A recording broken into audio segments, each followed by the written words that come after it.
Eto na ang mabibilis na balita. Tatlong sugatan matapos mabundol ng SUV sa Maharlika Highway sa Santo Tomas, Batangas. Patawid sana mga biktima ng mahagip ng SUV. Sa lakas ng pagkakabangga, tumilapon sila sa kalsada at nagtamo ng mga sugat sa katawan. Kasalukuyan sila nagpapagaling sa ospital. Ayon sa pulisya, nagkaareglo na ang pamilya ng mga biktima at driver ng SUV. Sa Lipa, Batangas, 3 rin ang sugatan matapos sumalpok ang isang modern jeepney sa metal barrier sa Ayala Highway. Kwento ng driver, nawalan siya ng kontrol sa manibela.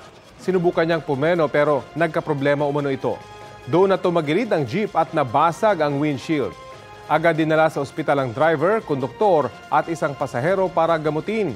Patuloy ang investigasyon. Kapuso, alamin ang maiinit na balita. Bisitahin at mag-subscribe sa GMA Integrated News sa YouTube. Sa mga kapuso abroad, samahan niyo kami sa GMA Pinoy TV at sa www.gmanews.tv.